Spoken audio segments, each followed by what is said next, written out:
Ricardo se refere a duas delas hoje, quando ele começa a codificar a doutrina com 1019 perguntas, ele ali mostrava humildemente que todo o seu saber filosófico, porque Kardec era genial, ele era um filósofo também, humildemente ele estava considerando que todo o seu saber filosófico poderia estar errado ou incompleto. E ele soube, por meio de perguntas, proporcionar que chegasse à Terra, que chegasse até nós, revelações extraordinárias da verdade, vindas do mundo espiritual superior. Isso é tão incrível, as respostas que tivemos, que o venerando Papa João Paulo II, que declarou na década de 80, sabemos que existe vida após a morte, mas não sabemos como ela é. Não sabemos como ela é. Nós espíritas somos detentores de um patrimônio, de um conhecimento espiritual exuberante. E o senhor Allan Kardec, ele não inventou uma religião, ele não fundou uma religião, ele não modificou nada do Evangelho e nem da ciência. Com suas perguntas, ele não criou nada novo, ele simplesmente nos mostra toda a religiosidade quando ele nos permite lançar um novo olhar sobre a vida, sobre o Evangelho de Jesus, sobre a natureza, sobre um ângulo que ninguém jamais havia visto. O senhor Allan Kardec descortina para nós leis morais divinas, naturais, que regem o nosso viver e que esclarecem as nossas questões mais cruciais nessa vida. E nós espíritas não temos hoje todas as respostas para os intricados problemas da vida, mas o que nós aprendemos na doutrina espírita é muito mais do que possa supor a nossa vã filosofia materialista. Em 1983, eu sepultei um filhinho.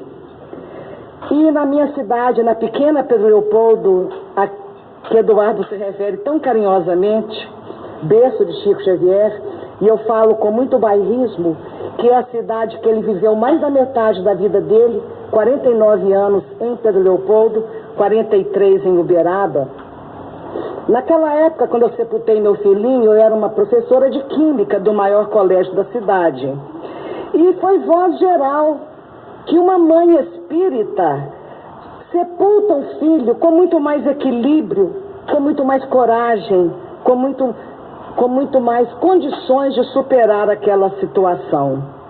E a partir daí, meus queridos, todas as vezes que alguém passava por algo parecido, me procuravam para saber o que eu sabia, o que havia me sustentado, que fé era essa que me movia. E a partir daí, eu comecei a responder perguntas. E durante décadas, a que eu mais ouvi foi: por que Deus fez isso comigo? Meu filhinho teve alguém dizia, uma leucemia e viveu apenas 5 anos. Por que Deus fez isso comigo? O meu pai se infartou tão jovem e se foi.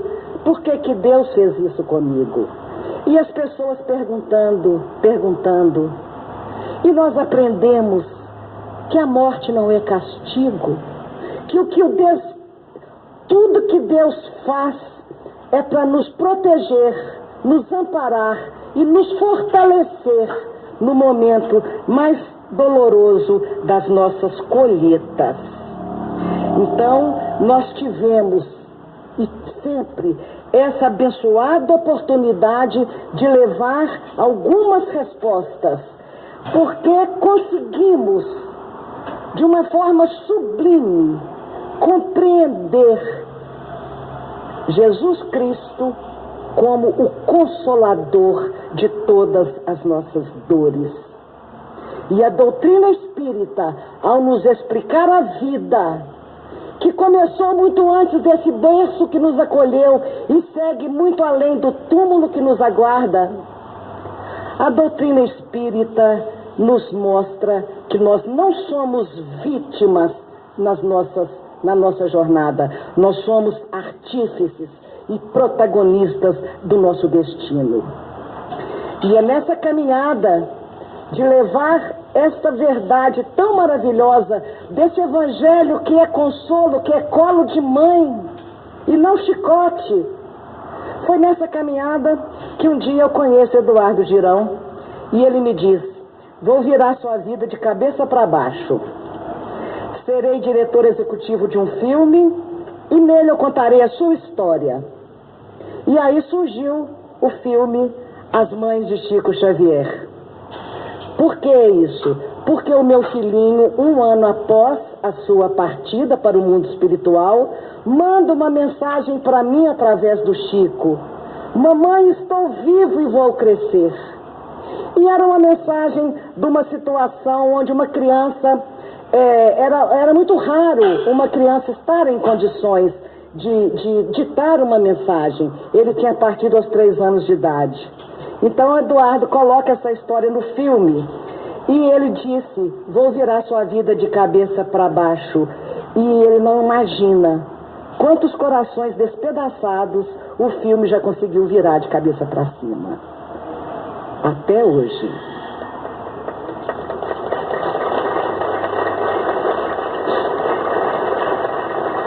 E agora, sexta-feira, o Girão me liga e diz: venha cá, minha querida, conta para eles a sua história. Diga para eles que a morte não existe. E eu estou aqui tentando fazer isso, Eduardo. E me perdoe se eu não conseguir fazê-lo à altura. Porque nós todos, de fato, vemos a morte como algo terrível que nos aguarda num final sombrio ao final da nossa caminhada. E vendo a morte do ponto de vista do que realmente somos, porque nós não somos pessoas humanas, nós estamos humanos, essencialmente nós somos seres espirituais, e como espíritos é que nós devemos ver a morte, e aí a gente consegue realmente compreender que ela não é o fim de absolutamente nada, e que a vida continua estuante bela, sempre, sempre, a vida segue sempre. Quando meu filhinho se foi, ele cai da garupa da bicicleta da babá. E a cena mais impactante do filme é quando a Vanessa Gerbelli, que teve uma performance incrível para vivenciar a nossa história, e eu ainda perguntei a ela, naquele avant-première de São Paulo: Vanessa, como que você conseguiu demonstrar tão bem a minha dor? Ela disse: tem um filhinho da idade do seu. Foi fácil imaginar. Então a empatia é extraordinária. Então a cena mais marcante do filme, para mim, é quando a Vanessa se aproxima, porque essa cena saiu idêntica à realidade. O meu filhinho havia caído da garupa da bicicleta da babá numa manhã e caiu com a bicicleta parada, mas ele não estava na bicicleta certa de andar, de passear com ele. Ela estava com o pneu furado e a babá colocou numa bicicleta grande, na garupa, e ele cai. Quando ele para numa esquina para comprar alguma coisa, um pirulito, quando ele vai subir na bicicleta com a bicicleta parada, ele cai, bate a cabecinha no chão, 2 pontinhos aqui, mas um acidente totalmente irrelevante. Na sexta-feira de manhã. Na segunda-feira ele tem convulsões às 7 horas e antes de 10 já estava morto. E essa babá de 16 anos me dizia: eu matei seu filho, você me perdoa? Não, você não matou meu filho. Depois ela voltava: eu matei seu filho, me perdoa? Não, você não matou. Porque, meus queridos, eu já havia aprendido. Quando eu nasci, o meu pai era colega de serviço de Chico Xavier no Ministério de Agricultura, na Fazenda Modelo. Eu fui criada estudando as leis divinas que regem as nossas vidas nos 2 planos da existência. Eu sabia que essas leis de Deus não permitem que nós nos matemos uns aos outros atabalhoadamente. Eu sabia que alguma causa além da queda deveria existir. E eu disse a ela: você é responsável pela queda, mas não é responsável pela morte. Ele poderia não ter morrido de uma queda tão boba. Mas ela continuava, e eu tentava dizer para ela: como é que você vai explicar as leis da vida numa situação dessa? Leis que a gente estudava há mais de 20 anos. Como eu dizer dessas leis para os senhores agora e me fazer compreender? Não tenho competência para isso. Mas eu dizia à minha babazinha: você não deixou meu filho cair por acaso. E eu tentava dizer a ela: o meu filho não morreu porque caiu da bicicleta. Meu filho caiu da bicicleta porque estava na hora dele partir. Então, se você quer ouvir, eu te perdoo. Mas não é o caso. Tudo bem, cheguei em Uberaba 4 meses depois. De pronto, o Chico Xavier, que sempre leu o nosso interior, sempre leu a nossa tela mental, ele olhava para mim na adolescência e eu gelava, que eu não sabia o que eu estava pensando naquele momento, eu sabia que ele estava lendo. Então, eu fui chegando perto dele em Uberaba, ele de pronto me disse: você perdoou a babá, não é, minha filha? E eu falei: perdoei, Chico, toda, magnânima. A minha arrogância filosófica, o meu orgulho filosófico, eu olhava nos olhos dele e dizia: perdoei, Chico, viu como é que eu entendo as leis da vida? Viu como é que eu sou boazinha? Era isso que eu dizia. Aos olhos da matéria, quem estava do lado pensava: uma mãezinha jovem, 30 e poucos anos, perdoou a moça e o Chico ainda está xingando ela. Porque ele diz para mim: você perdoou a babá, minha filha?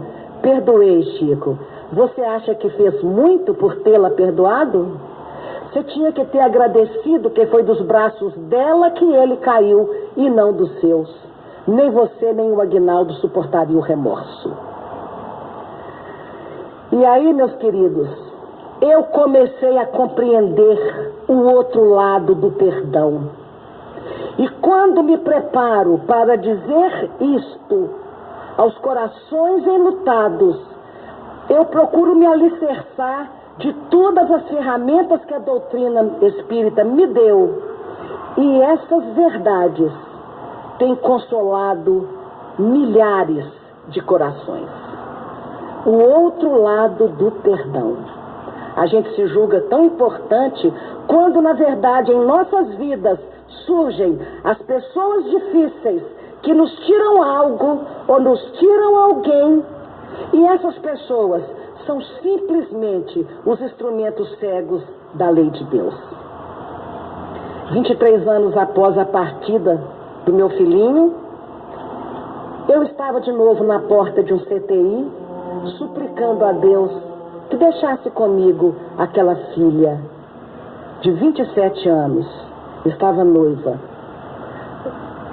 Uma menina linda, com os projetos de vida engrenando, ia começar a construir a sua casinha. E lá se foi a Mariana. Com 3 dias, uma dengue hemorrágica a levou. E mais uma vez, eu sentia de novo que o mundo desmoronava sobre a minha cabeça. Mas mais uma vez, eu não perguntei, no momento do meu calvário: meu Deus, por que você está fazendo isso comigo?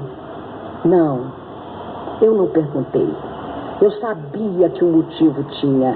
Eu disse: minha filha, o que nós aprontamos em existências anteriores para necessitarmos agora desta experiência tão dolorosa de nos separarmos tão precocemente? Então, ali de novo, eu sabia, eu tinha certeza, eu tinha plena convicção que, mais uma vez, a religião espírita ia me dar todas as ferramentas de ascensão daquele abismo moral que a dor havia me colocado. Eu tinha certeza absoluta. E eu gostaria até de abrir um parênteses para dizer aos senhores o seguinte: quaisquer que sejam as dificuldades que estejam enfrentando, quaisquer que sejam os problemas que estejam vivendo, tenho certezas que vocês darão conta, que vocês sairão vitoriosos. Porque Jesus prometeu que nos nossos ombros jamais fardos mais pesados que podemos carregar. Então, a cruz que está sobre os nossos ombros é menor do que as nossas forças. E foi assim que, mais uma vez, eu consegui compreender por que devemos amar a Deus sobre todas as coisas. Eu não conseguia compreender por que eu tinha que amar a Deus mais do que eu amava meu pai, minha mãe, meus filhos, meus amores. Foi com a partida de Mariana, aquela menina que não ia ficar muito satisfeita quando chegasse na pátria espiritual. Sim, a vida continua linda, mas é muito difícil desencarnar. Morrer, um mosquitinho matou. Mas desencarnar significava que a minha filha tinha que ter forças de deixar para trás todos os projetos, todos os sonhos, e ter força, coragem para elaborar novos projetos de vida que seguem, novos sonhos, novos objetivos. Isso quer desencarnar. E a minha filha precisava de forças para fazer isso, porque morrer não é fácil. Então, eu fui compreender por que a gente tem que amar a Deus mais. Porque amar um filho que chega é muito fácil. O verdadeiro amor a gente já começa a aprender quando tem que entregá-lo de volta. E para que a minha filha encontrasse no meu coração a força que ela precisava, de eu dizer: segue em frente, querida, você vai dar conta daí, eu vou dar conta de cá. Era só amando a Deus acima de todas as coisas que eu poderia entregá-la com todo o desapego ao verdadeiro Pai de todos nós. Salve Allan Kardec. Os que vamos viver para sempre te amamos e te glorificamos, por nos ter mostrado Deus, Pai de infinito amor e infinito em todas as suas virtudes, por nos ter mostrado o Deus que, quando não atende à nossa vontade, nos fortalece sempre nos momentos difíceis. Bendito Allan Kardec, bendita a doutrina que nos faz enxergar Deus mesmo através das nossas lágrimas. Finalizo com uma oração que Emmanuel, guia espiritual, ditou a Chico Xavier. E dedico a você, Dudu, meu querido. Senhor, rumo à nova era, nós, gotas pequeninas de esperança no oceano da tua infinita sabedoria e da infinita sabedoria de Deus, partilhamos os lances aflitivos da terra traumatizada por angústias apocalípticas, em busca de paz e renovação, trabalhando pelo mundo melhor, na certeza de que permaneces conosco, Jesus, e na certeza de que, como outrora, diante da tempestade, repetirás sempre aos nossos ouvidos, tomados de inquietação: tende bom ânimo, sou eu, não temais. A vitória final é do Evangelho. Muito obrigada. Obrigada. Muitíssimo obrigado, Célia Diniz, que veio lá de Pedro Leopoldo especialmente para essa sessão. E antes de chamar o próximo orador, meu querido irmão